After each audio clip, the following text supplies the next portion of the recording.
podcast is intended for mature audiences. The views and opinions expressed are those of the panelists and do not reflect in any way those of the podcast partners, sponsors, or affiliates. Enjoy. Hi, this is Michael Buffer, and you're listening to the Voice of the People. Let's get ready for Boxing Voice. You know the saying, stay hungry, stay humble. Boxingvoice.com. I'm humble in defeat, and I'm going to remain humble in victory. This is it, right? Dawadi Biansi Productions. I just wanted to put on a great boxing masterclass Boxingvoice.com. and also show the sweet science of this lovely sport. Man, the first time was so nice, I had to do it twice.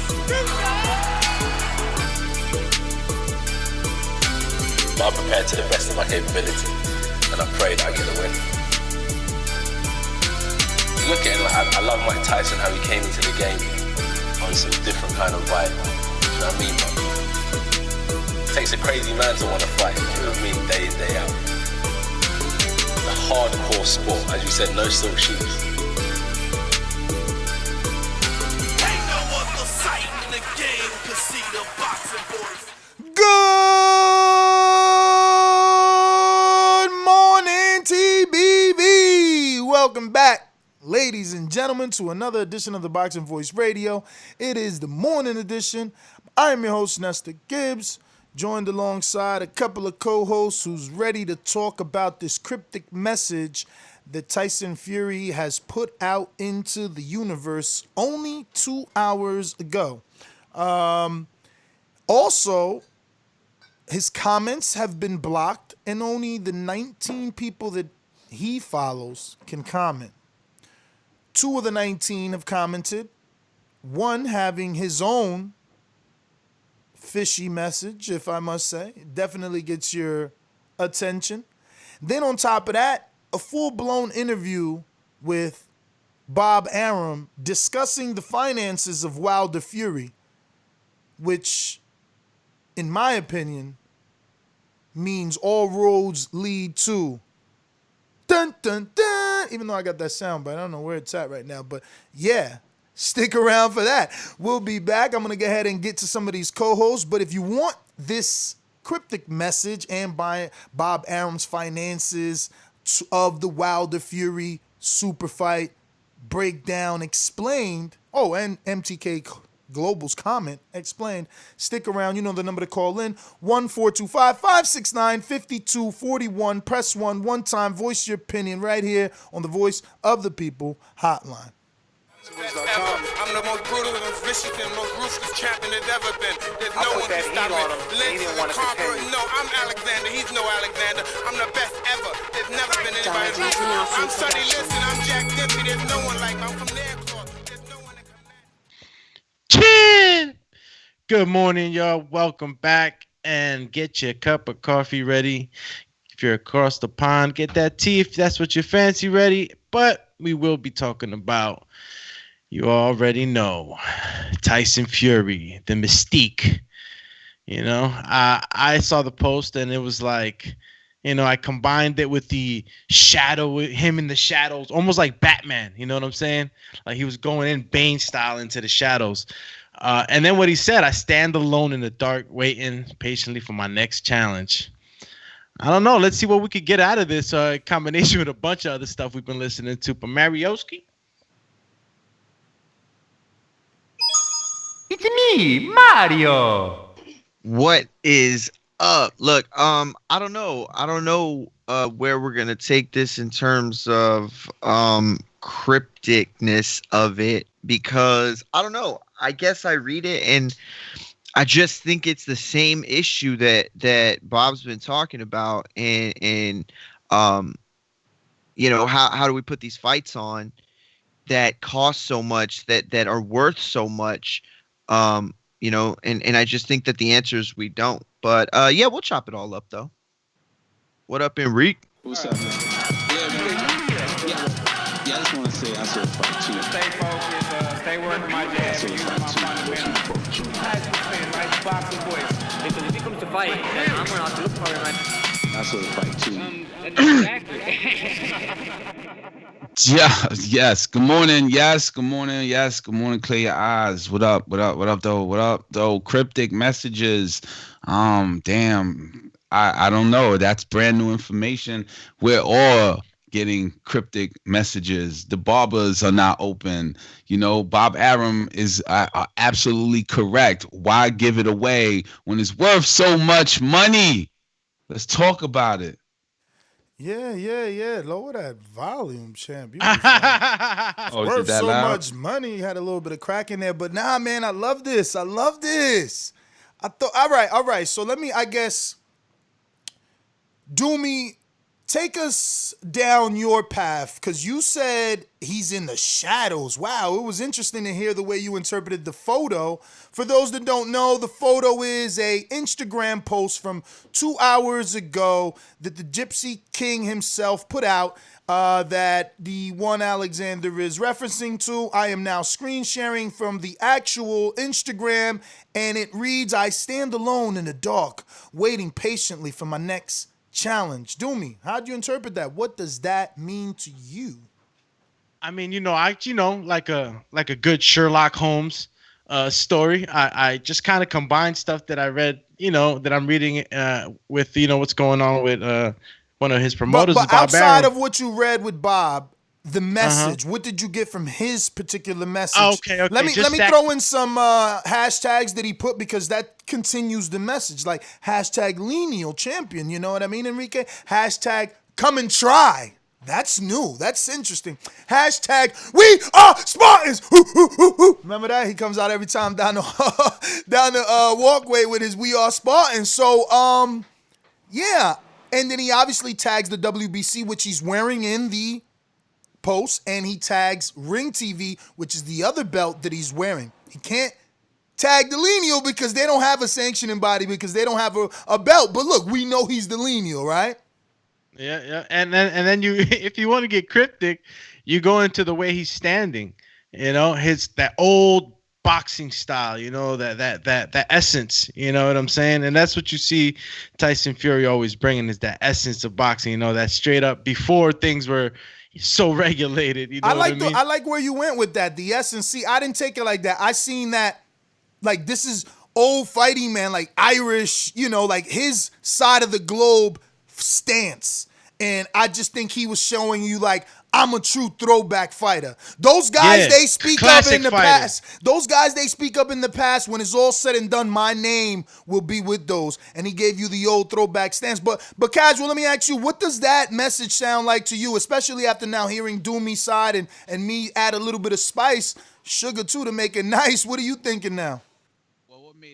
Whoa, you way too low now, champ. Come on, whisper. What made it nice? Am I better? Yeah. Better? All right. So what made it nice to me, lineal champ stood out. I was like, ooh, we fight for lineal championship. So that was what was highlighted. I didn't even look at the picture until Doomy started mentioning the pose. So I'm like, damn, word. He's really representing that over the pond stance, that fight. And that style that all of the Americans would be like, man, that stance is whack. you get knocked out by a guy like Wilder. So that's what is a highlight to me. And being in the shadows, what does it mean to me, man? Being in the shadows, man, we are all in the shadow. So he's with us. He's representing the non-essential right now. So what do we do? Let me go to negative Mario, because his intro sounded like, oh, what is this? This don't mean nothing. So what are you thinking? Yeah, I don't know. I'm not reading as much into it, guys. I read it and I kind of thought of it like, I don't know, like he's just waiting like the rest of us to see what would happen. We know he's come out as Batman before, or with the Batman costume. So the whole thing reeked to me of like DC detective, comic type stuff, like with the Batman thing. And so that's how I interpreted it. I just thought it was like a fun post. Like I didn't really read as much into it. I just think that he's frustrated. I think that if anything can be gained, it's frustration. It's the frustration of not knowing when you're going to get in the ring next, who you're going to get in the ring with, and what the money's looking like, everything, from where this fight takes place to who it takes place against, all of it is up in the air. And I just think he's probably understandably frustrated, just like the rest of us. So hold on. Hold on, Enrique. Yo, you way too loud. You way too loud. Crank down. Your turn. Crank down a few. All right, but I'm gonna go right into me.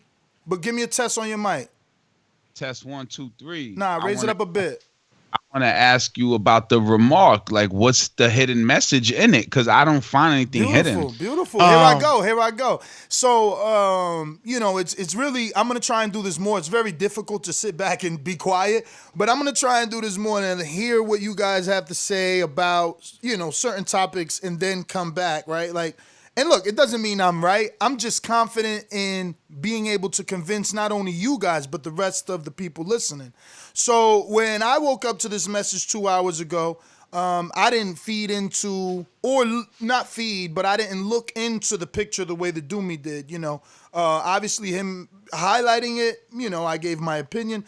But the devil was more in the details for me. A word that I'm using a lot around here, right? But he says, I stand alone in the dark, waiting patiently for my next challenge. And he's been very vocal.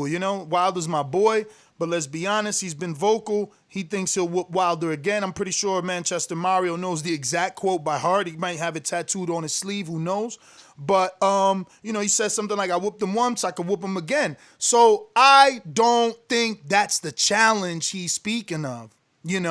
When you look at the post, he got hashtag come and try. So again, Wilder's had 2 opportunities to try. He's talking to someone who hasn't tried. Who are we talking about? Anthony Joshua is what Nestor believes. Anthony Joshua, right? Then you look at the messages, right? And let me just screen share once again for those watching live on YouTube.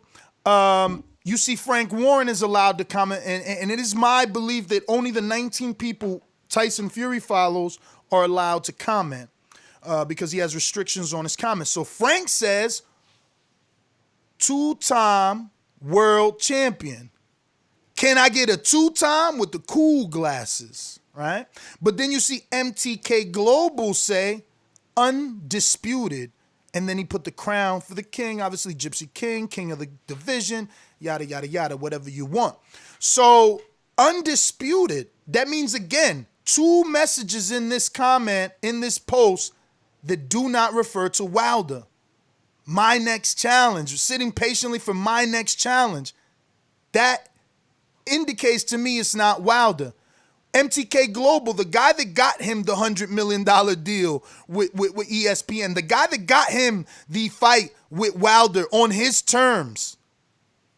Those guys, the guys that are in the media saying, hey, we're negotiating on behalf and we're giving dudes NDAs, we gonna get this done. Those guys are saying undisputed. They're not saying rematch. They're not saying part 3, do it again. They saying undisputed. And I got more information, but I want to hear what you guys say now. Damn, I'm going to jump into it. Like, yeah, you did your job. You dissected it so that I don't have to find the post and read about it. So if you listening to this show, there you go. That's the dose of that information. Until you said undisputed, did not write Wilder off. I was just thinking about it like, oh, all right, he's a COVID dude just like me, in the shadows waiting for something. And now that you mentioned undisputed and MTK and Anthony Joshua, damn, he wants his next challenge. He thinks that Deontay Wilder is not a challenge possibly, so what it do? That's what he's saying out loud. And he is in the UK already, right? In Manchester. So he can travel. Wait, Enrique. Damn, the casual fan. What you doing? About to be, we're gonna have to call this boy the hardcore fan. No more. Say no more. Cause that's call me businessman. That's man. part I read the Arum. That's part of the whole way of explaining what can be or what's to come. But you're agreeing with me. You got guys like Izzy call you Echo Rique. Let's see if the negativity is still within Mario's blood after hearing me break down what I believe is the truth. Mario, what did you hear now? Yeah, listen, and it's not about being negative. It's just how I interpreted it. But I don't think you're wrong. I really don't. I hear your interpretation of it, and it doesn't seem false. Like, I don't think that you're reaching by any means of, the word. I interpret it a certain way, and now maybe unfairly, but still, this is part of the show. You bring your interpretation in it, and I don't think you're wrong. I think that those are excellent points, and I wish that I could combat it. I wish I could, tell you you're wrong and tell you you're reaching.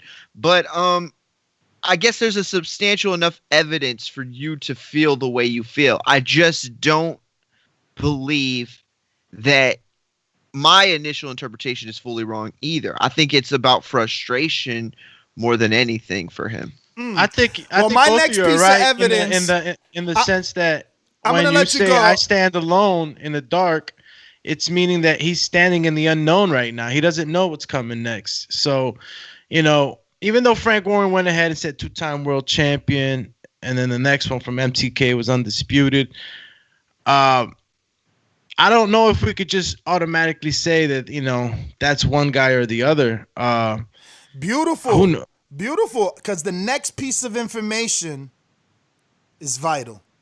And this is something that you haven't even been able to look at, because I kept some of the stuff to the close to the tit.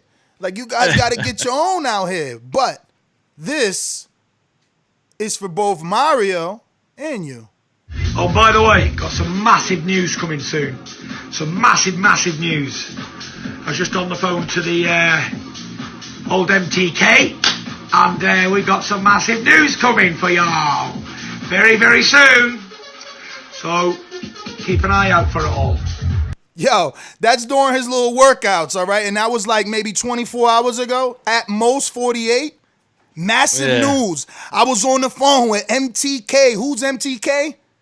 Money Mac making knife over there. He getting that money. He getting them guys that money. So, massive news. Come on, listen.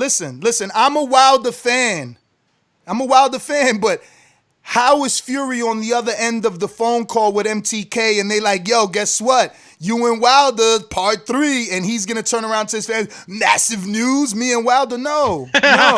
He did that. He's going around acting like he don't even want to do that. He's like, well, I'll beat him again if I have to. But his massive news is undisputed. Why not? He's getting news from MTK. MTK is now posting on his post 2 hours ago, undisputed. Why wouldn't the news correlate? Just saying. Follow the breadcrumb nest. No, listen. Now that you said AJ, and being as though that there's a travel ban in the USA and the UK, and Wilder can't get to the UK, he can't get to the US. Why not in lieu and COVID, let's not get stagnant. We can make a fight in UK between AJ and Tyson. Travel ban, key information. Let's go to the Bob Arum kind of business article, right? And he says, and I quote, "That's a wait and see that fight." I have to be honest, Arum admitted to ESPN's Joe Tessitore during a recent episode of the network State of Boxing series, okay? State of Boxing. That's key right there. Just the title. That ESPN put out a show about the state of boxing, where we are now, post-COVID. So he says, first of all, the immediate problem is that Fury is in England. There's a travel ban. How do we get Fury over here, assuming we're going to fight in the United States? If you say, well, maybe you do it in the UK, well then, there's a travel ban in the United Kingdom. So how do we get Wilder to the UK? So that's a problem. And because that's a problem, the solution is you can't wait for Wilder. So when boxing starts in the UK and boxing starts here in June, but the travel ban isn't lifted, is Fury to just not get a fight in? He's within his right, the way Shakur Stevens said that, no, I'm not fighting Josh Warrington and May without a fight in March. So why would Fury wait because there's a travel ban and he can fight in the UK? So could Wilder. Wilder could equally fight in America. There's a travel ban. They can't fight each other at the moment. More information.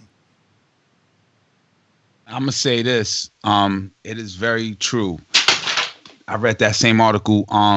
But what I put together from that article was that if the fight were to be traveled, right, wait and see, the box office in that article was also high, $17 million. That pays someone. You mean the gate? The gate, which is the box office, in that same article mentioned the gate was $17 million. It's worth something. So the fight in UK or not, you have to eliminate the $17 million, right? If so, 17 that's million. why. Pause that's right why there. I said in the opening. In the opening, that's why I said, do we give it away? Does the promoter, does MTK, is that giving it away, or do we pay for it another way? And that's why I don't see any fights happening on that scale. Maybe the Pulev, but not Wilder versus Fury versus AJ. Pulev is in the same situation. Pacquiao Mayweather right there. Pulev's in the same situation. They're going to have to wait for the travel ban. No, what I'm saying is... It's worth less, is what I'm saying. Yeah, but again, he's in that not in my country situation. He in the shadow. Well, not in the country. He's just making the point that a fight like that could go off, perhaps, and it not miss the revenues that come from, AJ Fury. Live gate attendance. But with an AJ Fury, is it possible? Just because they're both trapped in the same cage doesn't mean that they're both going to get the same amount of cheese. You feel me? That was a terrible metaphor, but you know what I was trying to say. You know what I'm trying to say, though. But my thing to that is the MTK Global deal. So obviously, what salvages Undisputed also salvages Fury Wilder. Because in order for Fury AJ to happen,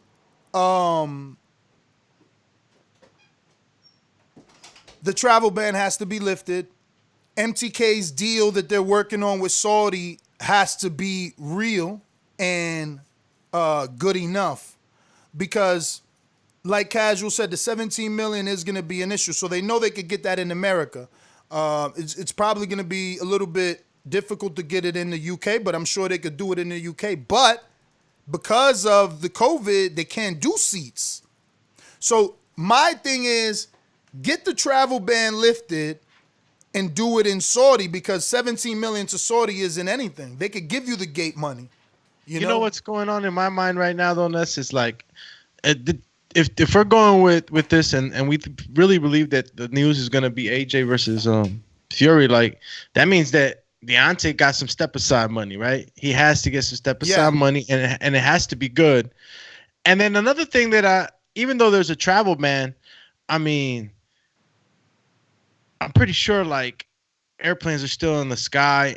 You know what I mean? At this point, I know that if you have a private jet, you can get to and fro a country in a more, quote unquote, sanitized way, you might say. But like, is the travel ban really an excuse? Being as though you can, how do you get from UK to Saudi Arabia? The travel ban is federal, so you have to have a very essential reason to travel. So you don't see Floyd traveling, man, with his own jet. So if you see that, you only see Donald Trump traveling within the United States, barely. So I don't think no matter how much money you got, that a fight is going to make you travel at this phase right now. Possibly in August, though, you can fly. You can fly to Florida right now from New Jersey.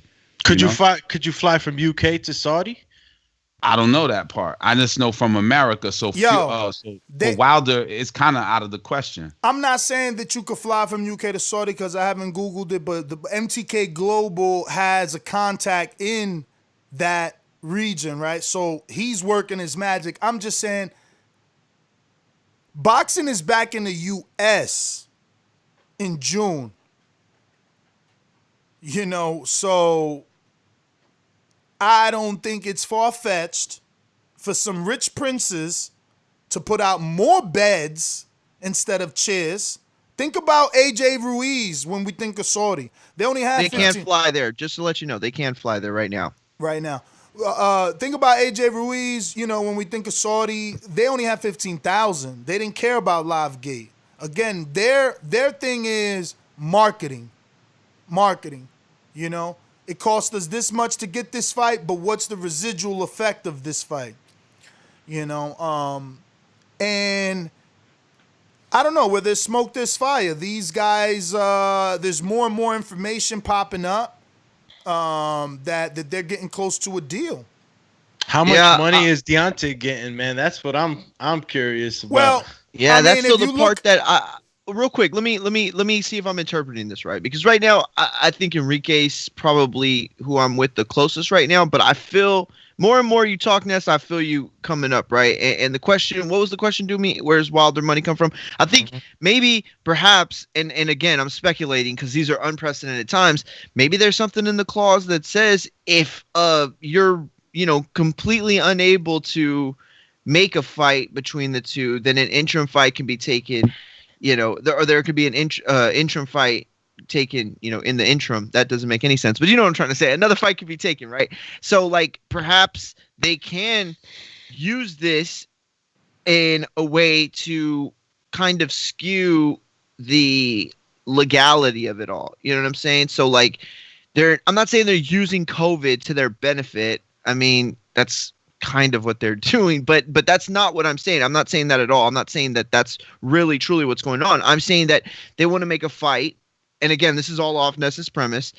And the only way they can make a fight right now that doesn't get them in hot water is using the fact that they're both unable to make the fight because of travel. And, the fact is that they're both in the UK.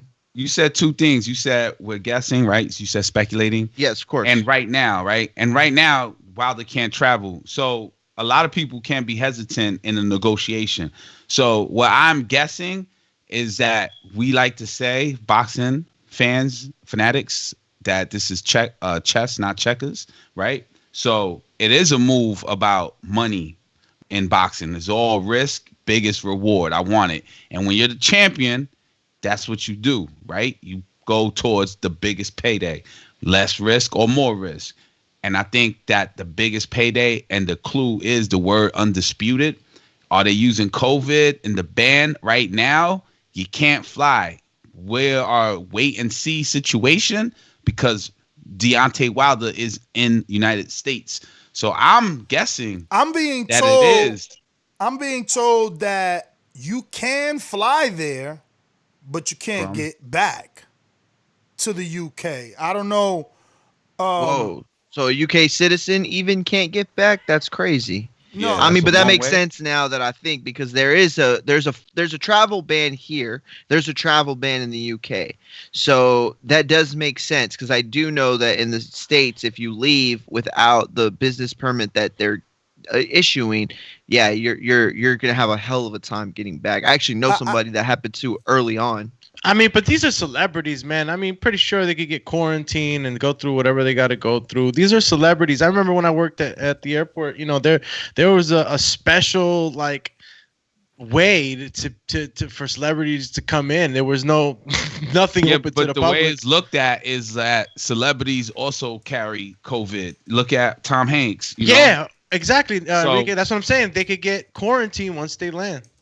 And automatically, if you were to fly to Dominican Republic right now, which is open to fly, you have to quarantine for 14 days.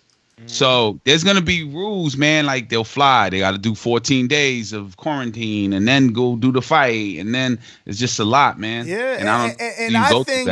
And I think by the time this all happens, which we're all assuming is late end of the year, they've been saying December, travel bans, things like that will be less, but that 17 million, that could be generated through the Saudi, and so can the step aside. And going through Bob's numbers, we're talking about 60 million in pay-per-view, 17 million in gate, That's not even a lot. I mean, we talked about what, 60 million that they gave AJ. It was rumored 60. from 40 to 60 they gave AJ for site fee for Saudi and Ruiz. You know, AJ Ruiz too is rumor. So wherever the truth lies, what we know is they got the money to do this, and it might be simpler for them. Yo, but if go ahead. No, I was just saying it may be simpler that route, the Saudi route, but I don't know, man. Like the fighter's mindset at that point. Yeah, my whole thing is it would be such a fascinating element and storyline if they were just to take like short money. And I'm not just saying them. I'm talking about anybody in this situation. You know, Lomachenko, Teofimo, anybody that's in a big fight. Let me interrupt you, Mario. We do have our first guest. We have David Price and his son Dillian Price signed to TMT Promotions. They're based out of that Philadelphia DMV area. How you guys doing? Good morning. Good morning. Good morning. Happy to have you guys, man. Happy to have you. So, how is COVID treating you? Hopefully, you haven't been affected by this personally or in the immediate family. Nope. We are healthy. Yep, we're okay. Thanks for asking. Still in the gym training. We keep it private, but we're still in here. I see you training too, man. You looking brolic over there. Oh, I love it, man. Hey, appreciate that. These boys give me motivation. Thank you. Nah, man. So obviously we wanted to get you on, just see how everything is going. How are you guys staying, I guess, healthy and in shape during this time? Well, we just staying in the gym like my dad said. We've been in the gym since this whole pandemic started, so we just been staying active, working on things, just bettering ourselves during this off time. And David, what have you been up to? Man, you saw it. We doing 2 a days, getting my running.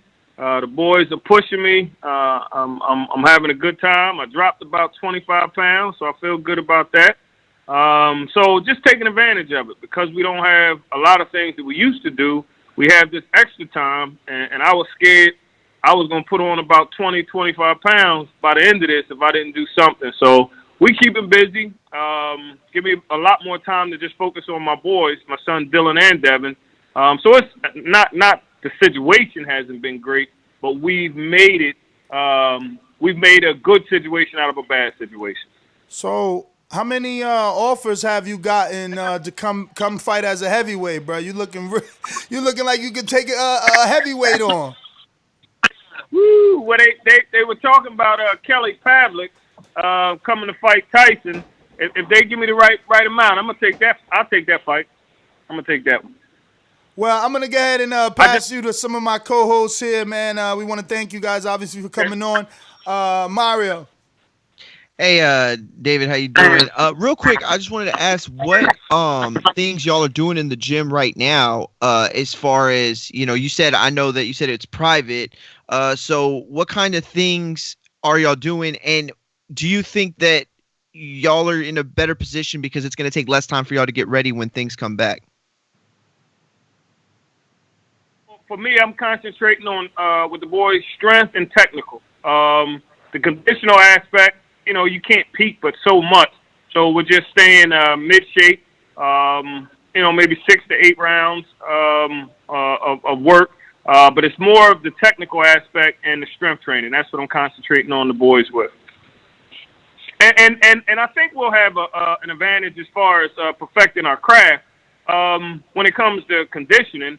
I mean, everybody's going to get 8 to 10 weeks to get ready for the fight. It's not like they're going to do it in 4 weeks. So I don't think that will be much of an advantage. Just I have more focus when it's just them two, so I'm enjoying that. Hey, David, how's it going? Dylan, how's it going? It's Alex here with you. It's getting kind of tough to get the right things into the body, being as though you're home all day most of the time. And how's the diet looking in the camp? I've been eating good, eating healthy. My dad been cooking great meals for me. Chef David.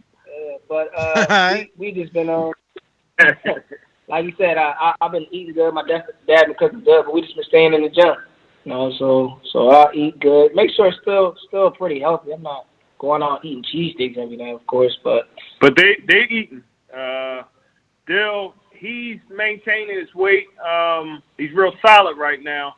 So I hope we don't have to move up to 18, but he should be okay. My youngest son, Devin, he's growing. He's Dylan size now, so they're eating good. And I'm always their chef when it comes fight time anyway. So we're eating the right things, but they are eating more than what I would allow if it was actually fight time. Enrique Church here, David and Dylan. How are you? I see you got 3 kids. I see three D's, Devin, Dave, and Dalen. It's tongue twisted. I want to find out the mindset of a fighter and your case of like COVID and coming into fight and possibly being no audience. Would you take short money for a fight? What you normally take? Would you do that? Or is that something that's like part of like, I don't know if we can do this? Like what is the mindset once a fight is offered and it's for less money because there's no audience or something like that? If everybody is getting a pay cut, yes, but I'm not gonna be on the I'm not taking less money if I'm the only one taking less money. You know, I'm not gonna do that. I'm not gonna short myself, and I know my dad felt the same way. But if everybody has to take a pay cut, so be it. Just so I could do what I love to do, of course, I'll take a pay cut. But if I'm the only one doing it, like if the promoter said to me yeah, we got to give you a pay cut, but everybody else, they get that, no. So if everybody get a pay cut, then I'll do it. But if not, no. Everybody got to be on board. I agree. So we got I wanted to ask you before we go to some questions from the people, guys. I was screen sharing a post here that you have on the D Boys Nation, obviously David's page. Man, I wish I could have been in the gym that day. You guys got some fantastic work. Now, who you spar with, I do not know, but to be amongst all those up and coming, champions. I see Lamont Roach, Coach Chino, Coach Bredman, Christian Canto, Mike Reed, Zachary Ochoa, Stephen Ortiz. I think that's Dylan Price. Is that not Price, but I don't know. I think I've seen this guy. He looks Pakistani. I think he trains with Chino. I mean, how was that day in the gym? Damn. Oh, that's well, Chino is training at our gym now, so that's a lot of times in the during the course of the week we rock like that. But that wait. So Chino's out of your gym now? He's no longer in that UFC gym in Cherry Hill? No, he recognized. He's down there with us now. Chino, Tevin Farmer, all of those guys. Tevin wasn't. That was FC, so he wasn't there. But yeah, they train out of the gym. And we got some great work. Dylan was sparring Christian Cardo. We had No Excuse come down from Maryland with Lamont Roach and his boys. Man, we rocked it out. Ocello came down from New York. I think Hammerhands was down there too. He left from North Jersey. Yeah. Julian Rodriguez. Yeah, great guy. Yep. So we get that now. Maybe once a week when it's fight time, we load them up. We load them up real heavy. That's sweet. So Dylan, let me ask you, man, how has it been being amongst all these guys, right? I mean, and is there any animosity? Because they kind of clicked up, man. I've been following Chino for a while. I've visited his gym. Is it all love, or is it kind of like them versus us now? No. It's definitely cool. You know what I'm saying? We keep it how it is. Chino and them, me and my dad always had love and respect for those guys and vice versa. But it's definitely great work, and it helps. It's helping me getting better work every day. Now we don't have to travel, because before we would have to travel to DC and go other places to get work because nobody in the area was sparring. It would be a select field, but not a lot of people would spar, especially nobody in my weight. So we would have to travel and things like that. So it's good actually having, people right here that I can spar in my own gym. So. A shout out to Christian Cardo. He's coming back, but he's real good work, in-house work. So that's real good for us. Different styles and things, but he had that real devastating loss. Yeah, I about was a year live ago. there. I was there at that fight. Okay, yeah, but he's coming back and he's looking good. He's gonna be fine. And Chino, he's training real good. He's with Chino now, so he's not gonna have those problems. Yeah. Mike Reed, I see. Who's Mike Reed working with there? He's with you or with Chino?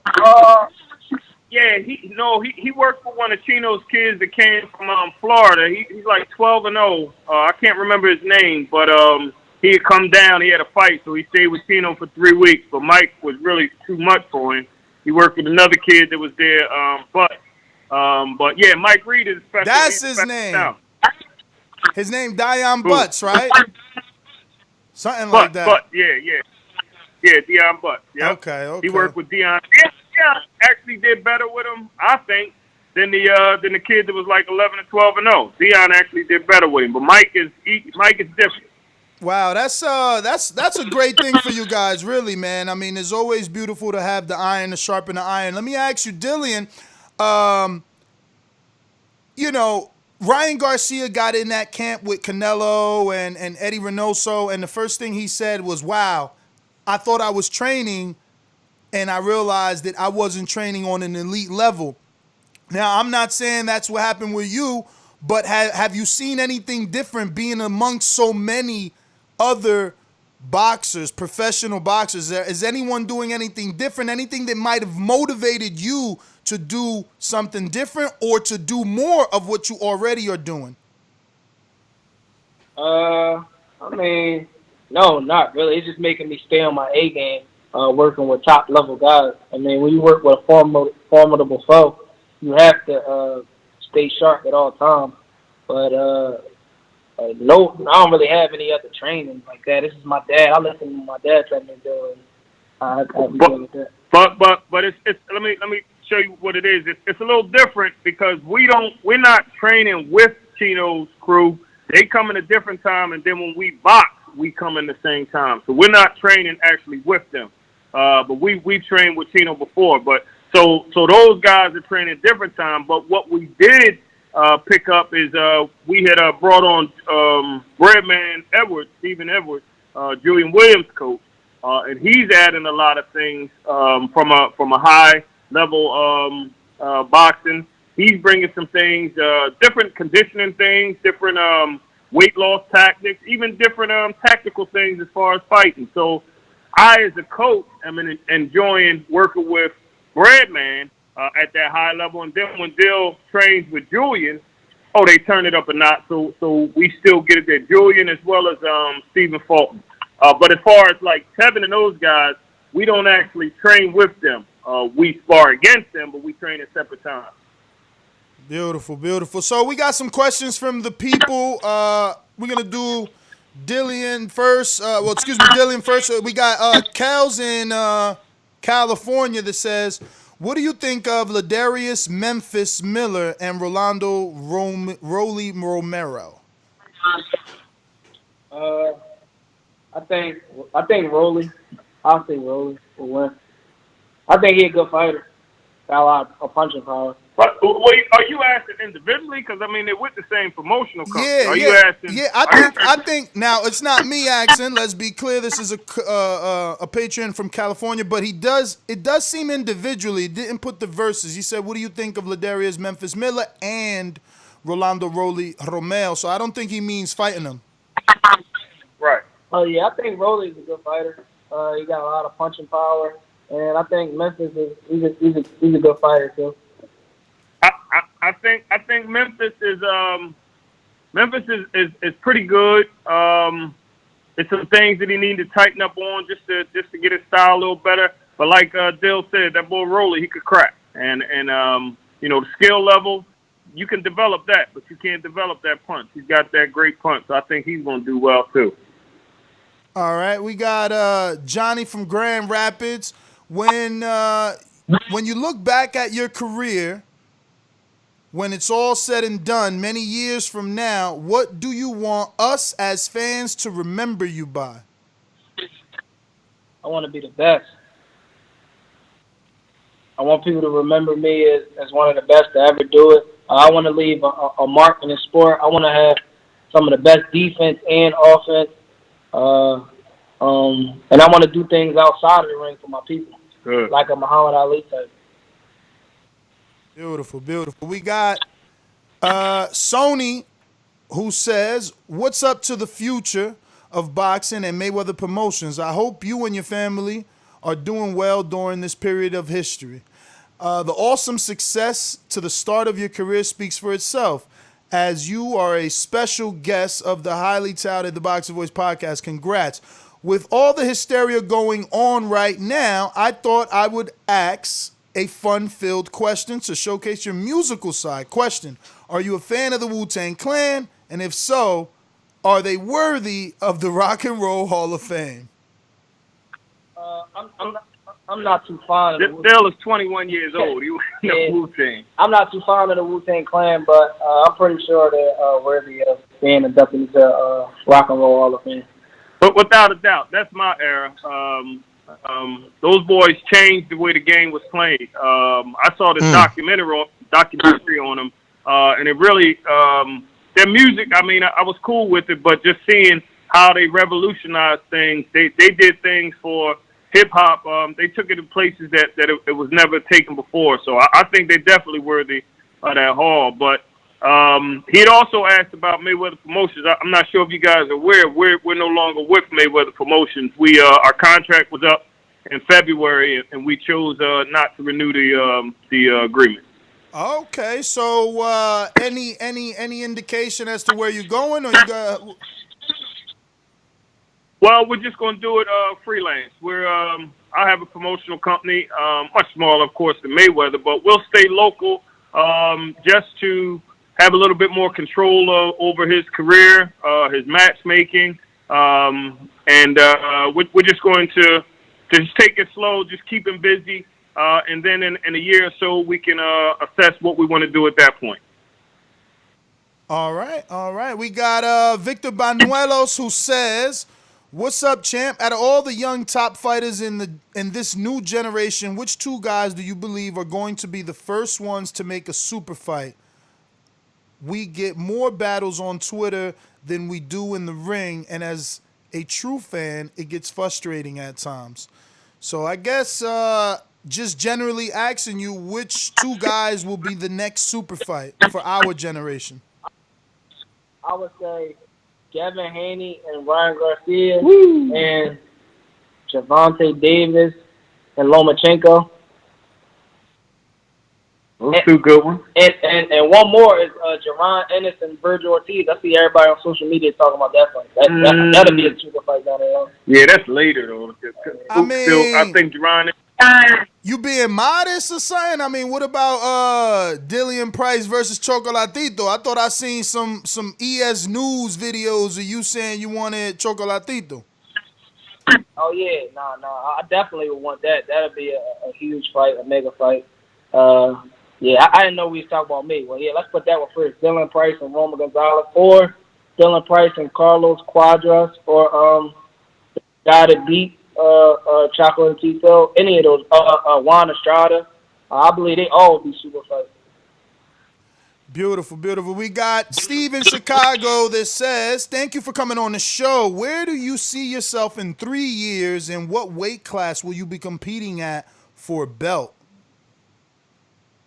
Myself being a world champion in really less than 3 years, 2 years, and weight, I see myself probably being in about maybe 118. I may be just about to move up to 122, but I want to secure a title at 115 first, and then but in 3 years, I'm pretty sure 122, if not 118. And the last one for you, Dillian, is from King Born, who says, "Hey, Mr. Price, who do you think will win between a fight with Gervonta Davis and Vasyl Lomachenko?" I would go with Gervonta Davis. I got a lot of history with him in the past. He's a nice guy and things like that, so I would go with Gervonta Davis. Had to be a heck of a game plan from Coach Calv on that one, but I think Gervonta could do what he needs to do. All right, so we got a couple for you too, David. Sony asks, good day to you, sir. Yo, Sony, I'm gonna kill you, bruh. He giving me like 4-paragraph questions, bruh.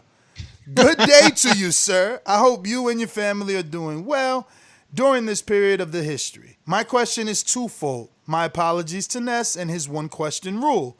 With the big-time promoters and networks trying to navigate their way through this abominable time period, there's the new boxing platform called Impact TV. If fights are going to be off limits to venues seating for not which offset gate revenue, then that turns off promoters and big networks. Do you see an avenue such as an Impact TV being used as a type of experiment to see how such events will broadcast, since some high-profile fighters have come out and said they would fight without crowds? Obviously, that would mean less monetary gain. Your thoughts and thank you. Jesus. I bet you're lost, because I'm lost. I'm not too familiar with Impact TV, but I get the gist of what he's saying. It's just like everything. If the world is changing, then we have to change with it. If that's the way that boxing is done for the foreseeable future, then that's the way we have to do it. Because we want to get back to boxing. The money is going to come. That's going to come later. But if we have to do Impact TV or some type of TV where everything is closed, the purse will have to be a little bit smaller. But if you're doing that, I'm sure it's pay-per-view or some type of pay-to-see TV. So you still should generate some type of revenue. But the world changed, and we have to change with it. Either you do so or you die. All right.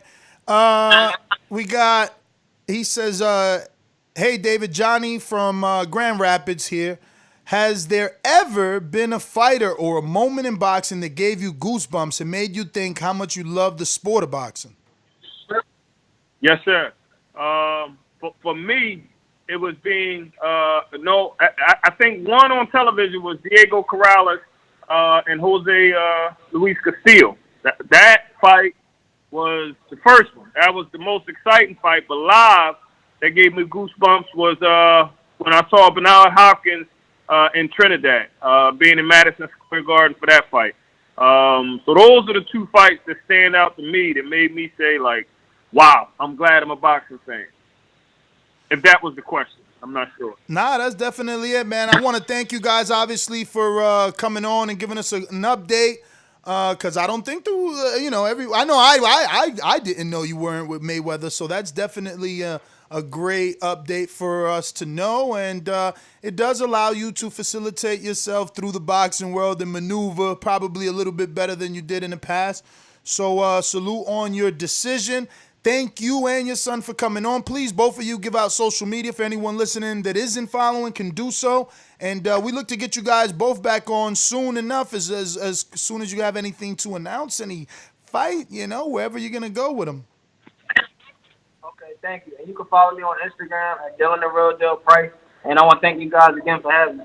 All right. You can follow me wherever you follow Dill. You're going to see me. You can also follow me at D-Boys Nation and on Twitter at Pastor Dave P. But also, I hope you guys still have us on. I know we're not with the TMT, but we're doing big things on our own, and Dylan Price is going to be the next superstar in boxing.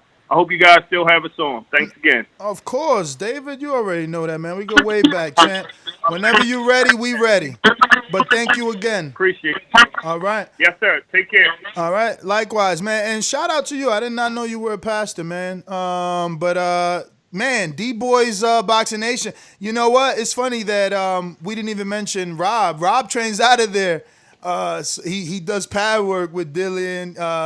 He kind of trains him for Border Wars every now and then. He gets a lot of sparring in D-Boys, and he speaks Rob highly. The Genius? Yeah, Rob the Genius. True, bro. Oh, that's what's up. Yeah, Rob the Genius trains out of there. Yeah, man, that was interesting. But listen, this is the time. Look, if you're not a big name, you're probably better off. There's and to be honest, all the guys that he wants to fight are with PBC or DAZN, right? Chocolatito's with DAZN. I think Cuadras is maybe Zanfer or PBC. Louis Neary, the Zone, or is it PBC? Because Louis Neary's trained with Eddie, but I think his last fight was on PBC or supposed to be on PBC, and he missed weight. All those little guys, man, though. I don't think it was. Was it? I believe it I was. thought it was supposed to be on. I know it was supposed to be on a pay-per-view card. What? Well, that was the Wilder Fury pay-per-view. Oh yeah, you're right. Fuck. I think I'm so stupid. I was like, wait a minute. It was the. No, but you're absolutely right. It was that card. Yep. All right, so we're gonna have Joey Spencer in about 5 minutes. Well, before that, real quick, just want to share. Yo, this is crazy that we have this show, and Ness comes on here trying to pitch this idea of his, and Michael Benson has just posted or tweeted at 9:46 Eastern Time AM. The government has released a 50-page document explaining how England will ease lockdown. Step 2 starts earliest June 1st, allows sports behind closed doors. Reopening arenas, stadiums may only be possible significantly later depending on reduction in numbers of infections. So what that tells me is that those that promote within the bounds of England and are held to that standard or held to those rules and regulations are being let into the know, and they understand what's happening, as opposed to us where it's kind of state by state. You know, they're in a position where it's a little easier because they don't have like governing bodies like we do that individualize state. I mean, they do, but they don't in the sense that where they're going to allow the entire country to open up like that. And so I'm not going to lie, that makes it seem much more plausible that not only will they have fights before us, like more fights than us, I should say, because we're going to have them in June as well. But they're going to probably get to that standard faster, I think. I don't know. Maybe it backfires. Maybe opening up causes more infection. But it seems like they have a much more, I guess their understanding of where they're headed is a little clearer than ours, only based on the fact that I don't know anything else. You know, they're releasing this information and our government isn't really doing the same, which is understandable. But yeah, to me, that points that Nessa's not accusations, but his theory could be very, very on the nose, and probably even more than he even understands right now. Like, this is probably a bigger thing than we even get. How's the economics, right? How much does an average ticket cost at a stadium in UK? Like, the O2. Like, what are they all this, at a certain price? I mean, obviously you got the front row seats, but like, no, Eddie puts out packages. They have all types of stuff, but they're essentially cheap. Like that's why they pack so many people. And I think historically we have larger gates. We meaning in America. But what I was trying to get at is like, how do we? All right, we can't have the crowd anymore, so you lost the gate, right?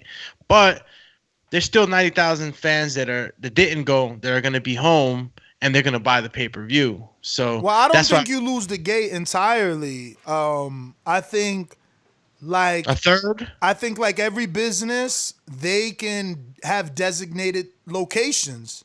The lines for concessions can be designated. Again, we spoke of all the necessary precautions that could be taken into place with gloves and masks and all that. But putting lines on the floor, like in every restaurant now, every restaurant you go to, they have pickup lines, and the lines have 6 feet spacing, like stop here. Stop here. Like, we already taking precautions. So to think that those same precautions wouldn't carry over 3-4 months down the line into a venue in a 90,000 seat arena, maybe has 25,000 people designatedly seated, moving, within, I picture it at a certain time, kind of like a traffic stop. You stop at every designated stop until you get to your location. They have security in front of the bathroom. Only 2-3 people in the bathroom at a certain time, regardless of how many stalls. You know what I mean? All those little things. But I don't think they're going to totally be like, no, we're throwing out the entire, because 90,000, you got to find a way to put less people in there and it be safe. Even if you put like 30,000 in there, right? It's still 30,000 people together. Even if you only went with a third capacity, and I'm talking about the O2 because this is like where I've seen Anthony Joshua like come out like like a demigod and shit, and like oh yeah, those situations are crazy because now it's like even if you do 1/3, you're still talking about 30,000 people. Like it's you saw what happened to the UFC. Yeah, but 30,000 being chaperone, bro. You got to be chaperone. You got to have security with the airplane light up cones in their hands. Like, yo, you come on, no, stop. This one, come. You know what I mean? Like, yo, you. I mean, I guess it costs more money for employees. They're gonna have to be. It's just so much that goes into trying to make everything safe. And now looking at UFC 249 and then like just seeing how they did, and they didn't have a crowd, and they still had a fighter that managed to get in there and get sick. So I just see so much problems because of this virus and still trying to put on a show like that. And being it is going to be the second wave. I know Enrique knows about this, and being worse, it's supposed to be worse. So it's like I'm the one to think. I'm always thinking like, how do we still get that money? And Bob says that there's no way. There's no way they can get that money back from the gates. But can you get them in ratings? Is there a way to like maybe just put on more of a show? I mean, and the people that are sitting home. Sponsorships. 17 million doesn't sound like a lot to me. I swear. It doesn't. No, I swear. Not in boxing. That don't sound like shit to me. Like, why is that hard for Under Armour or Corona or multiple Under Armour's Corona model? Like, why is that hard to supplement? I don't see that.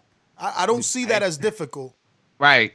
But then like 17 mil shit. I don't know. It can be supplemented, but I just think that there's an energy, man, that comes with fighting, man. And I don't think that you produce that energy without a crowd. You know what I'm saying? All sports. I agree with you, Enrique. Yeah, all sports, except for NASCAR. Like and NASCAR golf.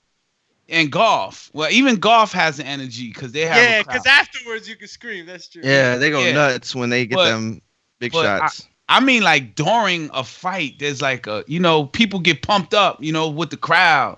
This shit, they chant for you. Let's go, Wilder, and the KO. All that shit, man. You need that. Yo, man. back And your camera that up can't a be little supplemented. bit. We all in your nose right now. You got your whole forehead chopped off. We in your nose. Hey, he like, who, Enrique? Oh, my bad. Nah, because he wanted to cut he got his closer to hair the off. camera. I'm like, your word is more zoom out a little. There you go. You know what I'm saying? My man was like, yo, follow the yellow brick nose. I was by myself. That's all I was. Bruh, I'm talking to nobody. I was just talking to real quick. Me and you.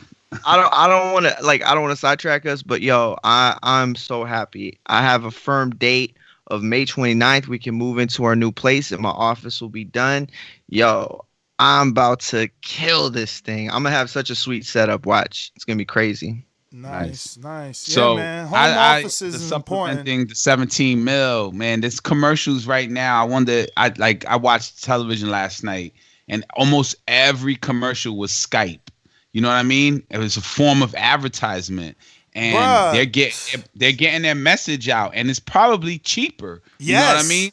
So I don't think Corona. I think COVID is the new recession. Let me tell you, because everyone has taken a pay cut. Right? Like, we're going to have Brian Custer on sometime this week or next. And even everyone's doing podcasts. Everyone is on Zoom. Dan Rayfield got hired for that show, and it was a Zoom show. Yeah. Like, a Zoom show with really bad audio, let me tell you. I know. I can't stand that part. The audio is annoying as shit. No, it's because they're not even going I'm not even going to give free consult, but they're not going the extra steps that they need to have that Zoom be better than what it is. And you can order that shit right away online. Exactly. Like, but listen, man, the point I'm making is that this is the new recession because all those people are forced to take pay cuts because now they're working from home. So it's like, you got to be careful saying, no, you don't want that, because they're just going to find the next dude to do it from home.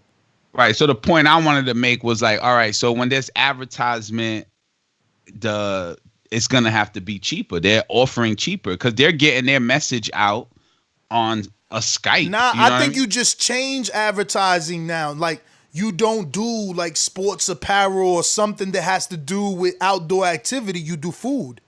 Yeah, Food you is said up. Corona and Models. Food is you know? up. Food, alcohol. Listen, any form of food, alcohol, and recreation is on the rise right now.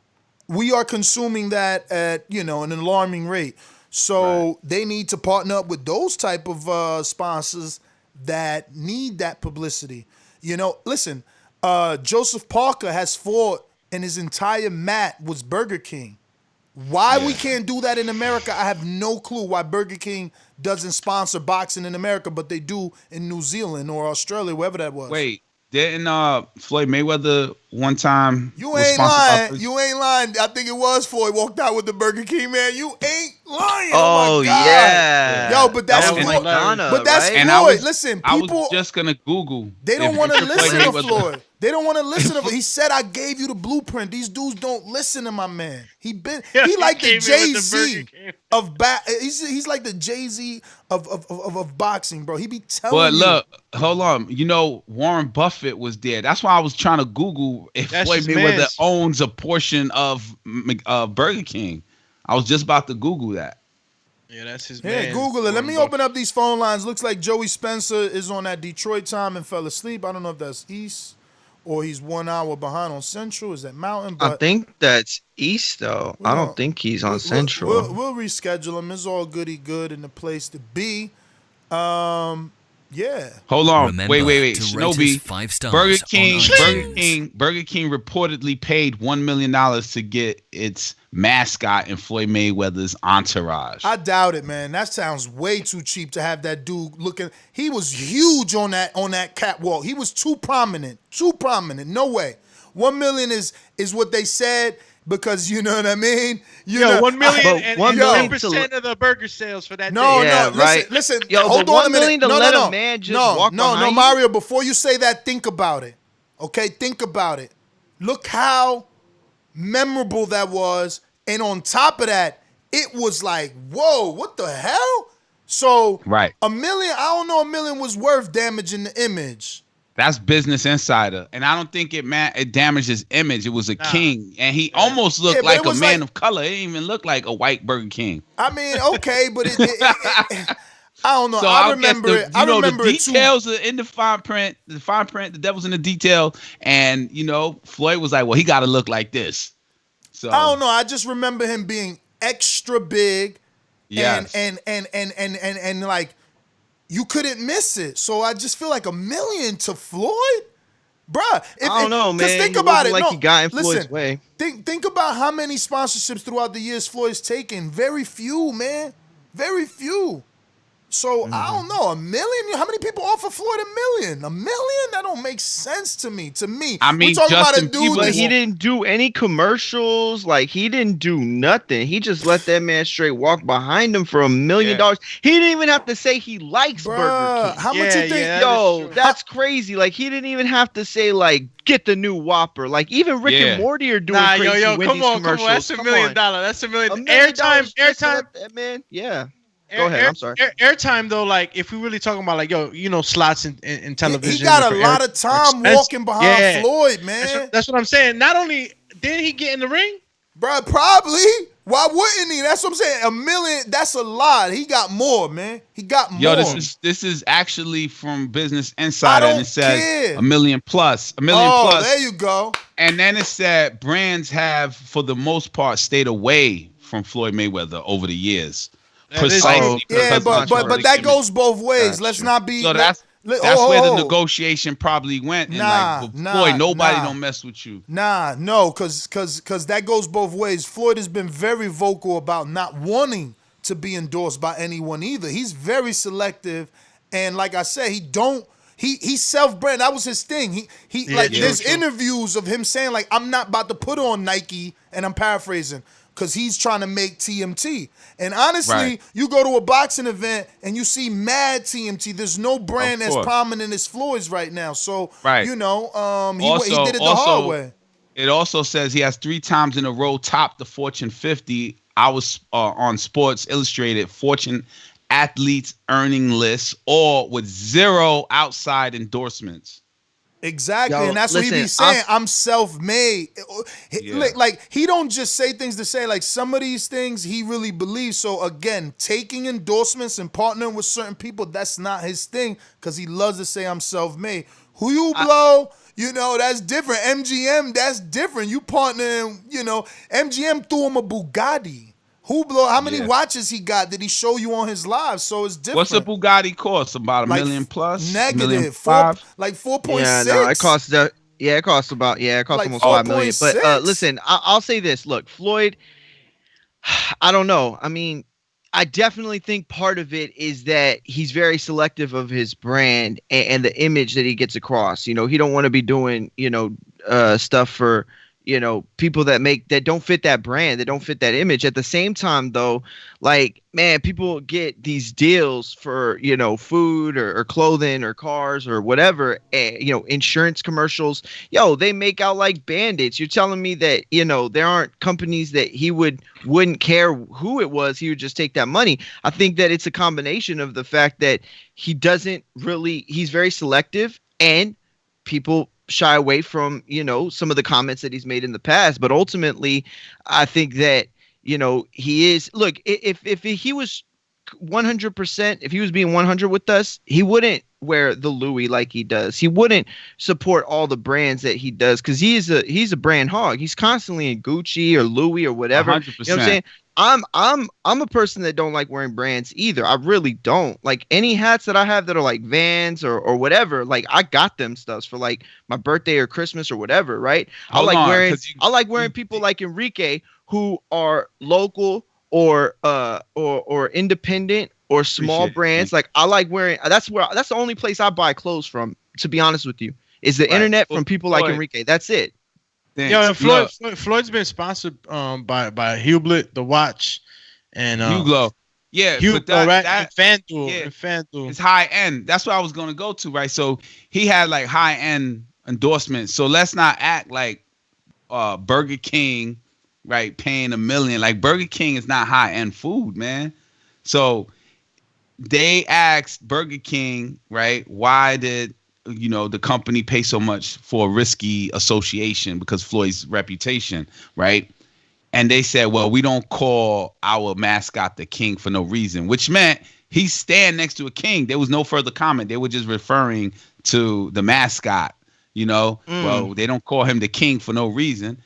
Justin Bieber walks out for free. The king obviously paid to walk out and let it be known that he's beside kings.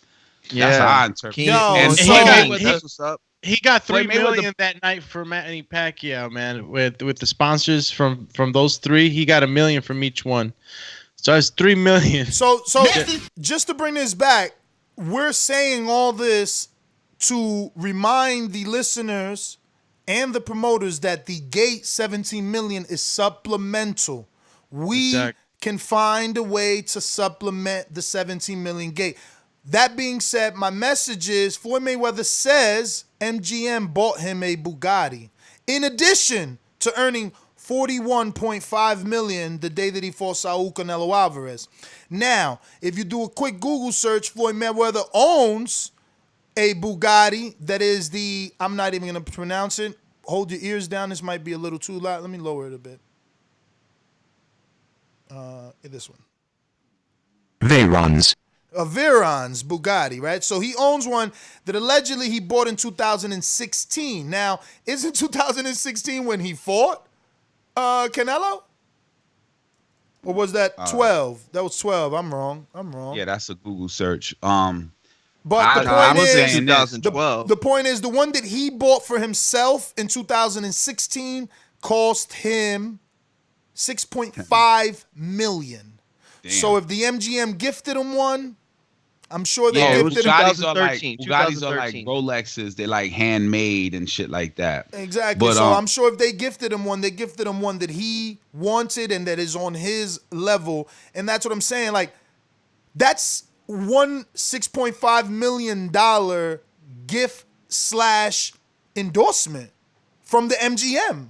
You are our guy. Here's 6.5 million. So it's like, do I need to partner with Gatorade? Do I need to partner with these other companies when I'm getting this type of, like you said, $1 million to walk out with me? I don't got to say nothing where other people do. Supplement now. How does MGM supplement their 4.5 or 6.5 million dollar investment? No, you're right. They get it back though, right? But remember, how when there's no gate? I'm telling you, remember, they already the first to open casinos. It's up to the mayor said it's up to the casino to put, safety protocol in. Right. Of course. And just like it's up to the people to, safety protocol themselves. And there are a lot of people that are going to be like, nah, I ain't messing with that. That person's too close to my freaking the dealer. The dealer, his nose is out of the motherfucking thing. Yo, tell me about it. That's my newest pet peeve, bro. Like going to these places to buy something and seeing the employees with this mask on their chin. Right, but back on track, right? So, all right, so Burger King paid $1 million plus. So let's go high. Let's say 1.5. It's a half. So how many Burger King dudes are gonna be all throughout the freaking boxing? Shit is gonna be like ads on YouTube. Nah, but you annoying. Put, no. You put either some people get commercials, so they pay more. Some people only get ring ropes. Some people get turnbuckles. Some people get the ring card girl. They get the card on a certain round. Like, bro, you can sell. You can sell. You can definitely sell. Someone gets this fight is brought to you by O'Reilly Auto Parts. Like, you can sell. It comes down to these companies are they willing to shell out marketing dollars right now? Money for this, especially with everything going on. Is the return of the sponsors going to come back? I think so, because I think everyone understands that right now content is king. Something I've been saying for years, but now they understand it because we are still the consumers, even from home. Even from home, we're still buying, we're still ordering, people are still delivering.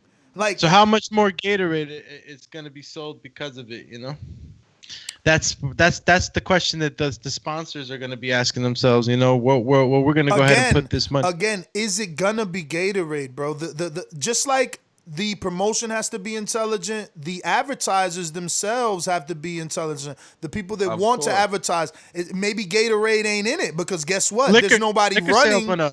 Liquor sales went up. That's what I'm trying to tell you. Sports and entertainment and food is on the rise. Gatorade might not be because ain't nobody at the track really working out that hard. Gyms are closed. Bro, you forgetting that advertising right now is cheaper because they're doing it on freaking phones with one person. So it might you told us about that.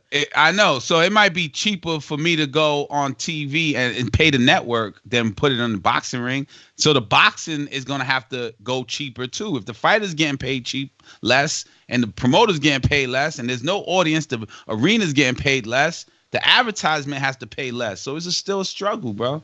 So I don't think it's going to easily be able to supplement 17 mil with all these advertisements unless it becomes an annoying thing because everyone's going to want the dominant space. I just think I agree. Go ahead. I'm sorry. I just think that views are up. So they can't necessarily lowball. Views are up. More people are home. Views are up. I know, and that's why I said the network is taking, we're tolerating a Skype bad audio commercial, Yeah, no, listen, here's the thing.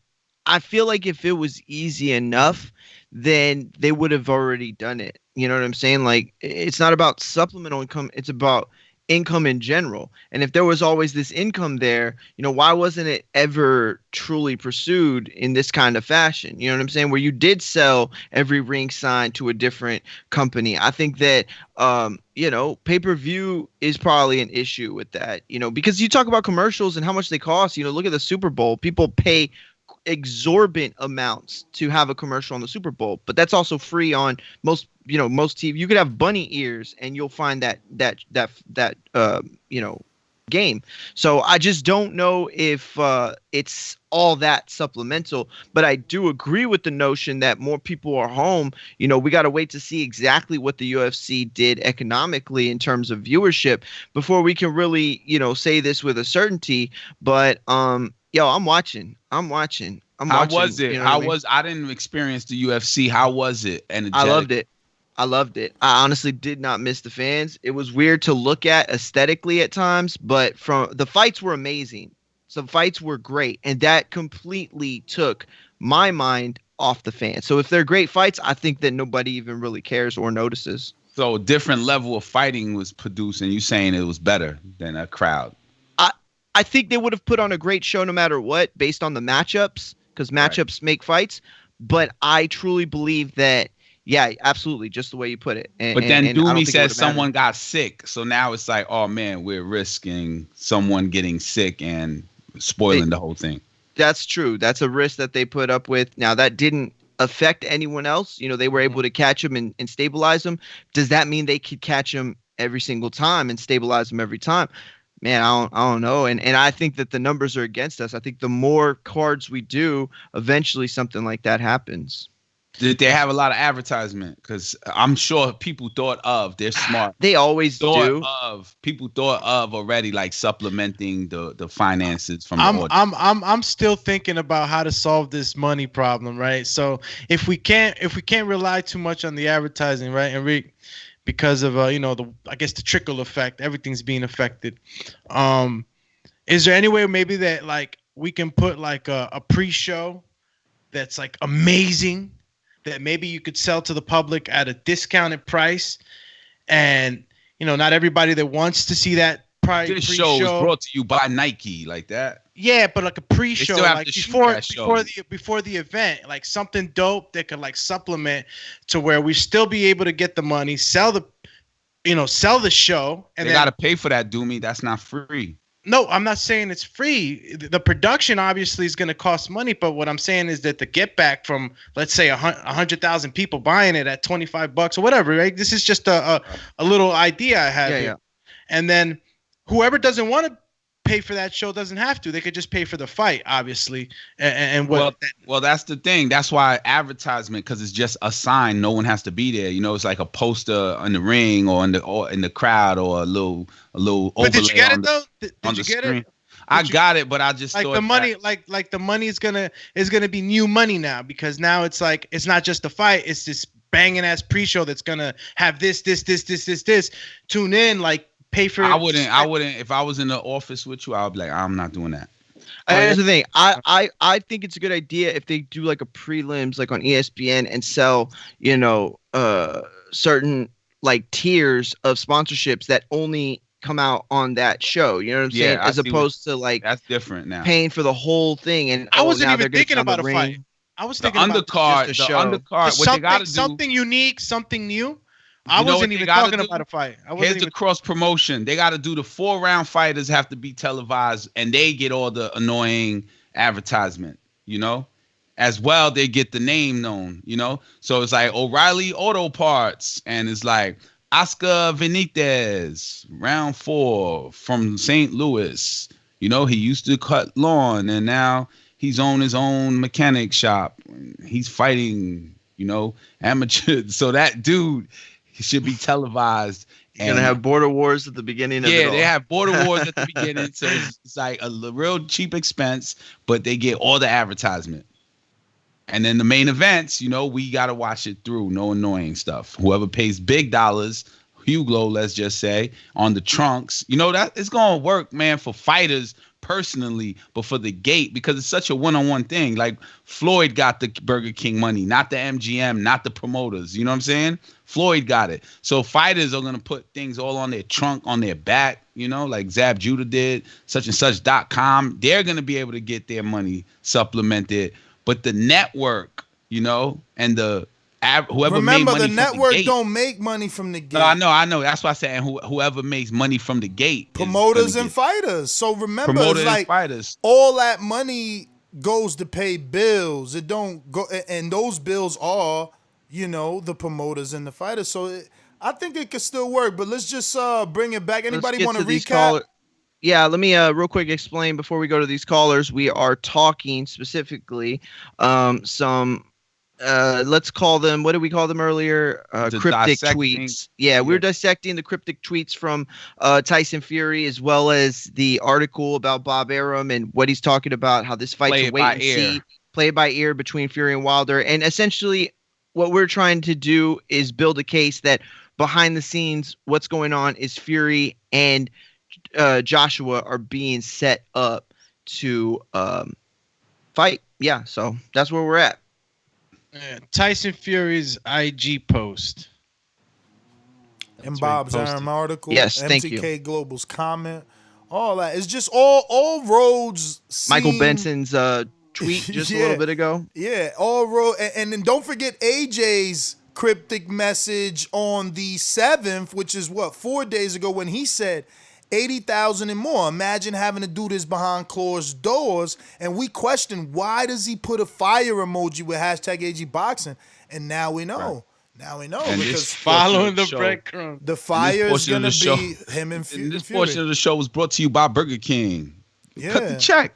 This portion of the show was brought to you by True Detectives. That's how we came up with this information. But yeah, we are gonna get to the sponsors, and let's head on out to the callers. I believe I already did the. Nah, you didn't.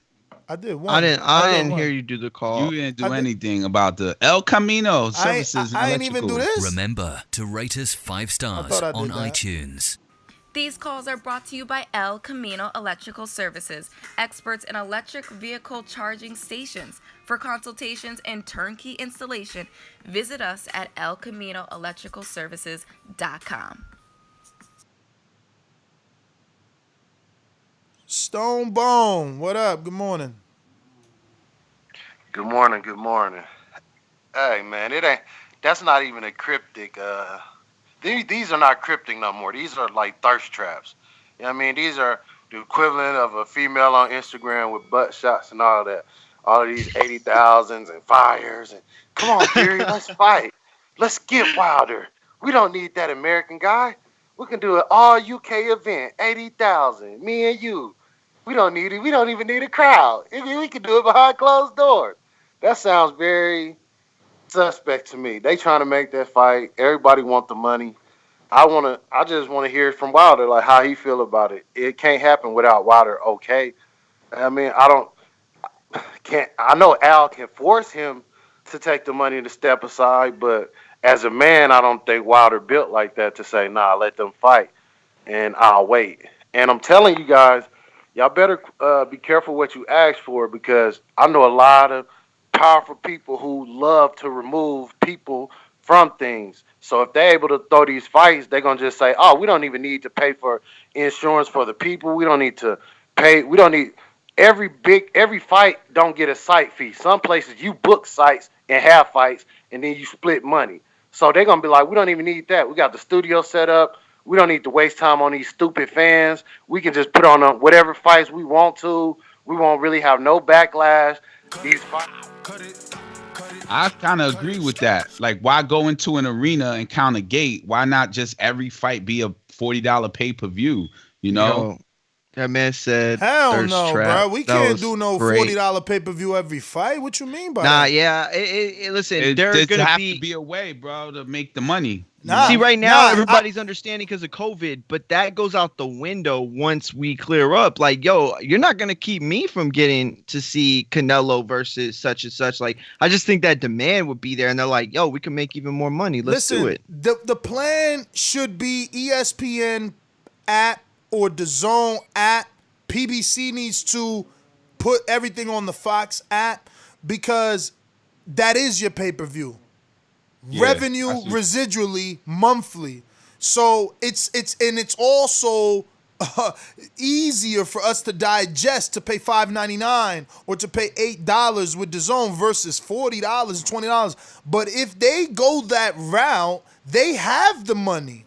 Those subscribers are the money, and they will get more subscribers if they put on good fights. Right, and a studio fight at that. And also, does it have to be, like, is it global? Like, is Fox global? Is Fox also in UK? Not Fox, but you sell the rights to a UK broadcaster, but that's the beauty of the Zone. You know, they have territorial rights, and, you know, so that's why they pay you a lot, because they putting it in Japan. They putting it in their other markets. Right.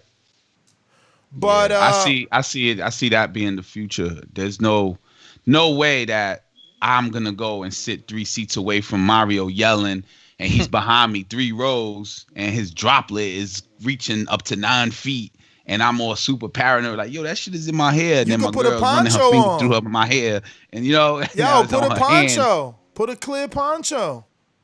That's what I'm talking about, man. Even if you take a third out of an O2 and 30,000, that's still a lot of people. It's still a lot of what he just said, droplets and all types of shit flying around. Like, until like there's a grip on this and like there's a vaccine, I just don't know. This is just such a difficult thing to contain.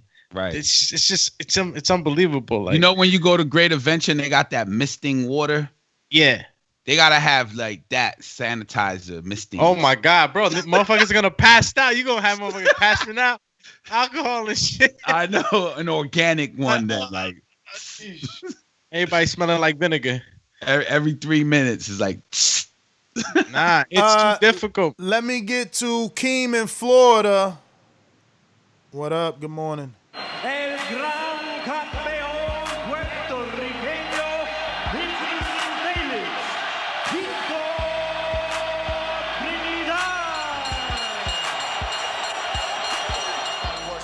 You got any excuses tonight, Roy? Let's not ask questions like that. Let's touch gloves and go to work. Let's go to work. Hey, Ness, I'm just listening. All right. We going to New Orleans. JT, you just listening before I go down the intro route?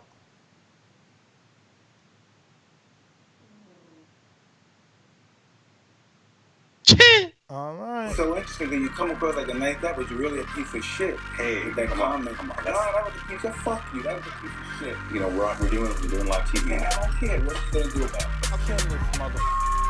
Why do you have to talk like that? Well, I'm talking to you the way I want to talk to you. You have a problem, turn off your station. I'm the best ever. JT, good morning. Good morning, man.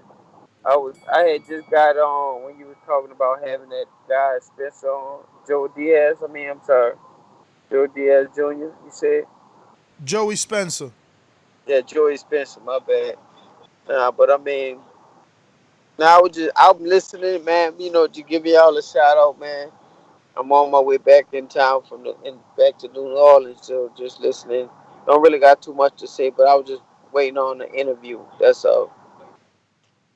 All right. Well, be safe on the road, champ. Hope you make it to New Orleans. I think you're going for. Oh no, yes, your brother lives in Dallas. That's right. I got that now. Let me get to your brother. You talking, J Mac?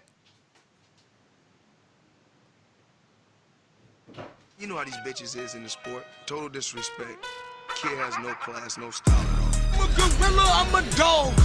I'm a dog, I'm a gorilla. The smartest thing you can do is to stay away from Derek. It can't be the boogeyman if I'm chasing him. You want to bet? You bet 100,000 on that. Let's bet $1 million. Easy. Let's bet $1 million. Just listening. Man, y'all can tell me that. I guess y'all like hearing y'all intros though. Izzy in Oklahoma, what up?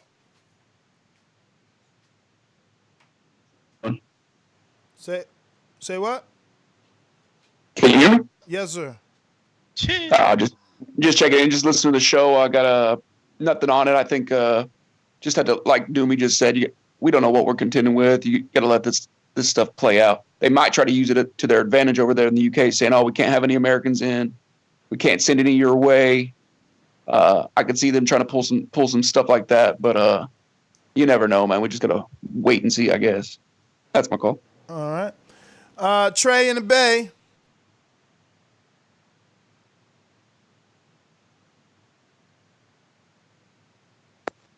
Trey.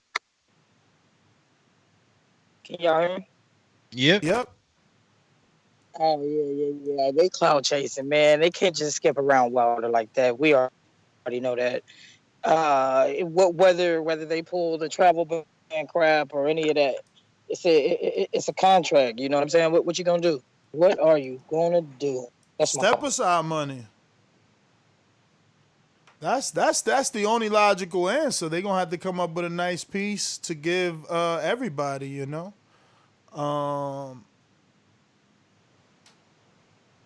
And, you know, the travel ban is also something. But Majimbe, talk to us. Good morning. Good morning. What up? Not much. I definitely think you're right, Ness. I definitely think he's hinting at something. I think that all this time where they were going back and forth about, oh no, we're not negotiating the Joshua fight, nothing. I think they've been doing this the whole time. I think this has just sped up that process and kind of confirmed things. That they are definitely working in the back, and it's going to happen. It's going to happen. I think they're definitely using COVID-19 as an excuse. I mean, it's cryptic, but there's holes in there. So definitely think so. But yeah, that's my first call. All right. Getty, Harlem.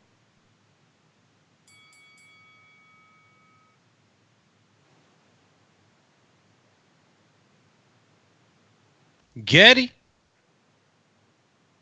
Harlem World. Once, twice. Just listening. I mean, we got, I guess, Boomerang Majimbe. Everybody else is just listening, Majimbe. So you're up. I don't have much else to say. Just I'm starting to wonder who's going to be the first promotional group to get a mercenary, to sign a mercenary onto Patreon to take out Mario. Yo. That's a good question. Elohim James, what it do?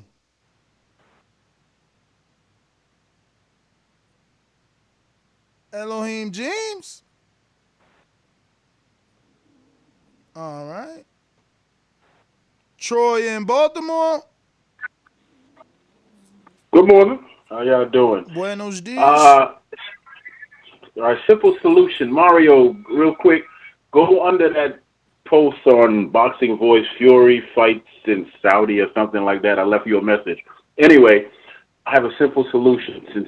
Since he can't travel, well, this is Wilder. Why not put on a card over here with him versus Andy, and then let them take the step aside money for them, and make sure you get some paperwork stating that you get the winner of Fury Joshua. This way, you get a check for stepping aside, and you get a check for fighting Andy Ruiz. Then you make a good card over here. He's the main event over here versus Andy, and you put Charles Martin versus Ortiz on undercard and some other fights, and you put that at the Barclays.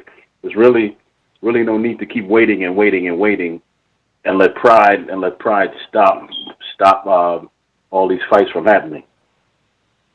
Yeah, I mean, the only thing would be the Barclay. The only issue there is going to be, are they going to let people in, and are they going to do our suggestion of spreading them out? I got another point. I got another thought. I'm sure someone out there who got the money who could do this. You get a building, you build it, and you build all skyboxes in that building, and that's how you get sports alive nowadays. Now you get people to buy the skyboxes, and people just walk into their own private skyboxes. That's what I said, man. If you get designated spaces, and if you come in with your family, you trust your family, I guess. But I guess you're still putting yourself at risk. Troy, thanks for calling in. Let's see. 503. Is this Sony? Because Mario's slow. Like, if you was in the Western, dog, you're going to get shot. Yo, I'm sorry. I didn't even I had already put that in. It just didn't save. It is Kingborn, actually. Kingborn. My bad. Bro. Hey, what's going on? Hey, Ness, thank you for talking Dylan Price. Listen, man, it's too dangerous. I know what you're trying to say. Maybe for that O2 arena, they could probably put the 30,000 in. But until there's a vaccine, it's going to be too hectic. Know what I mean? So the best thing, I like Troy's idea. Why don't the people in the States say, like, Deontay Wilder fight Andrew Ruiz, they in the fight, put in the contract, put it together for, Deontay knock out Andy Ruiz, then it's guaranteed it's in a contract that he fight Tyson Fury, You know what I mean? That's a good idea. Because right now it's hectic. It ain't no vaccine and everything. You know, I'm in New York. I'm in New Jersey right now. You know they're going to open up New York and New Jersey soon. Everybody going to wear a face mask. Nobody going to be wanting to sit close to each other. Only way they could do that, they got to spread that stadium apart 10 feet. So it might be 25,000 in there. And a lot of boxers going to take pay cuts, recession, man. But don't let them, they definitely going to do the pay-per-view thing. $40, you're going to go anybody 40, Gervonta Davis, Lomachenko, sign me up. But that's what's going to happen because ain't nothing going on right now, man. Ain't nothing going on. Hey, are you going to do a fight thing for Emmanuel Navarrete when he fight like this Saturday? You know what I mean? Oh, well, that's not official yet. That's not official yet. That was just a card that they was discussing of maybe taking place, you know, Zanfa Promotions putting on in Mexico. I don't know if it's official just yet, but yeah, I'm probably going to definitely watch Navarrete, even though he just, you know, tuning up, you know what I mean? They ain't going to take the risk of him losing during these times in front of nobody. You got to consider, too, like 20,000 people, dude, 20,000? Like, how many people on this panel want to really go to a live event? If they were like, yo, it's going to be safe, we're going to separate everybody. I mean, bro, if I could get a box, if I could get my own, you know, because we've been to T-Mobile, they got rooms with like, right. If I could get my own room, and you know those rooms come with your own waiter, like, you know, it got your own refrigerators, your own, it got everything in there. That's going to be for Denzel and them, though. I mean, I wasn't Denzel and I had one, right? So yeah, but it was different times. We saying different times. You're right. But they also know it's different times. They gotta lower that price. I don't know, man. We ain't got the answers, Sway. You ain't got the answers. There's only so many box rooms, you know. Yeah, that's true. No, but he remember someone's idea said build more. So that's what someone said. I would allow and let me just finish this sentence, right? If you think about it, every store has done that. They've adapted. You go and they've built plexiglass to encase their cash register person or whatever. Yeah. I went yesterday. My bad, go ahead. Yesterday I went to the spot and like you mentioned, the line on the ground. This is 6 feet back from that person. But it's like it's a in and out thing, man. We're talking about an arena. Like come on, man, let's go. And constant screaming. And I'm gonna be honest with you. I wouldn't go because I don't believe in people. I don't trust people. I see for myself how I want to go buy food, and when I get there, the attendant got the mask around the chin, and it's like, bro, you've been talking over the food. I'm out. You know what I'm saying? Like that mask is supposed to be on, and I get it. It's difficult because I can't buy anything without wearing it. And let me tell you, it's difficult to breathe in that shit. Like nobody wants to have that shit on, but you know. And I'm gonna echo you. I don't trust people either. You know what I'm saying? I don't trust. If I see the mask not on you and you walking down the street and you passing by me, I'm like, yo, he don't care about me as much as I care about him because my mask is on to not spread shit to him. You know what I mean? Yeah, it ain't to protect me from him. You know what would be very interesting? I don't trust people, so I would not go either. So that's 2 out of 4. Doomy, you going or not? Schling! Look, you know what would be interesting to me is if they do allow this stuff, like, you know, with the stadium and the crowds coming in and we start opening up, they should really be doing like you know, surveys and tests and seeing how many people really like come out and get COVID from being at events like this. You know what I'm saying? Like if we're gonna go ahead and open up and then just kind of like, you know, just throw out numbers that the event was messed up. Like I really want to know like what happens to people if it's really spreading that much, if we're really worrying too much, right, Enrique, about the droplets and all this other shit. Like after one event, like they should have medical staff there, like really. They will. The UFC, like one of the UFC guys, you said UFC guy had it, right? No, but but they didn't have no crowd. What I'm saying, if they open up to the crowds, the medical people should be there so that after the event, you know, they got these people's names, whoever decided to go to this event. Oh, yeah. And if nobody caught COVID and everything's okay, then we can keep opening up. Like, You know what I'm saying? Without having Let to me worry get so to much. Sony when you're done. Yeah, that was pretty much it. Just people in the medical field that are, taking care of and taking all these numbers and analytics. Just data. Yeah, take the data, collect the data. There you go, Enrique. Just collect the data too, so that like we're not just speaking from a point of fear. Yeah, that's actually happening in the world right now. They're collecting the data of they're called the COVID task force. Well, let me go to Sony. What up? Morning.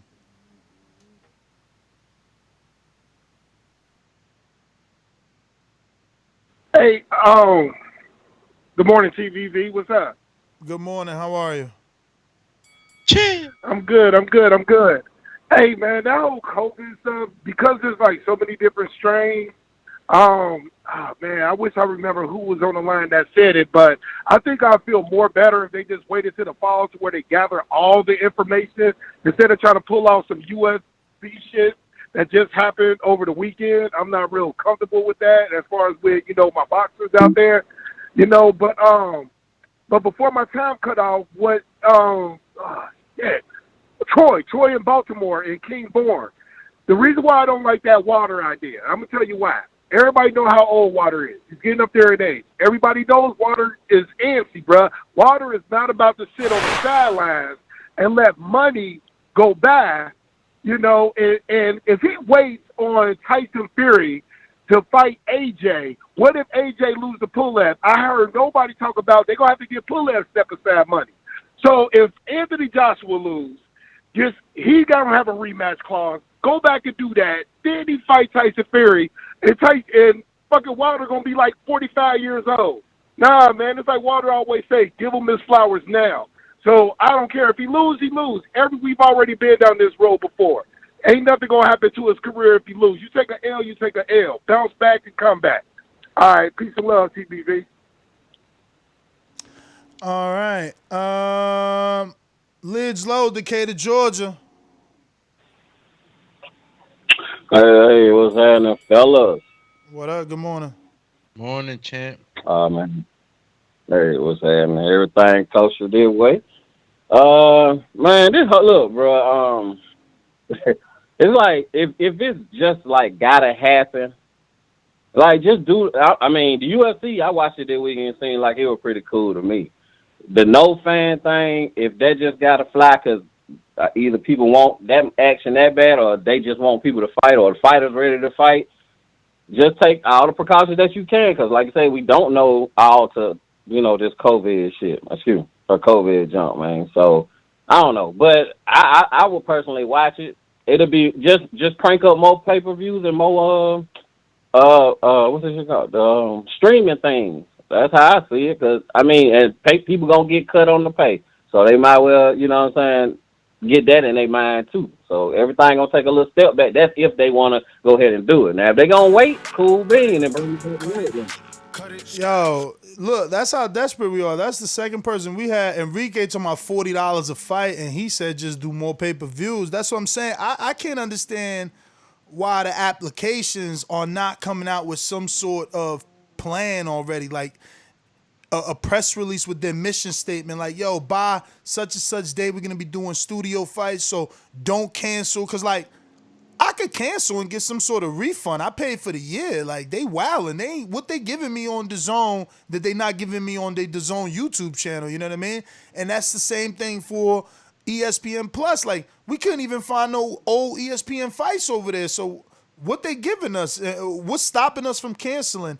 And I think they need to put something out and let us know what's their plan and their mission. But that is my final thoughts. Catch us on the next one. Nest GTO, Instagram and Twitter. Yeah, at Martin McGee on Twitter, at Martin McGee on Instagram. I 100% agree. I think at this point we need, something from those two companies, because they're racking it up. My charges keep coming out, and I need to know what's going on. But we got Entitled tonight at 7 p.m. Eastern. Perhaps maybe we get a topic and go live. So just stay standing by. You never know. But for sure at 7 o'clock we got Untitled. Look, my final thought is like I kind of side with Bob Arum, and I kind of see the anxiety from the UK fighters being able to put on a big fight. AJ versus Fury would definitely be a pay-per-view, and it'll probably cost more than the normal. It'll probably be a $100 pay-per-view, and we will watch it, and that'll supplement everything, including the set-aside money, in my opinion. As far as Bob Arum, we got to wait and see, just like I'm waiting and seeing. So follow me on TBV_casual_fan. That's my Twitter handle as well as my YouTube channel. And I have a boxing fan apparel boutique. It is updated. Log on to boxingfanapparel.com. I send out some shirts. I had a big weekend. Thank you, everybody who supported me. And my Patreons, patreon.com/boxingfanapparel. I have a new reward for $3 people. Log on and check it out. And any thoughts that I had on this? Look, at the end of the day, this is like unprecedented times. We got this whole COVID thing that just when we think we got something going,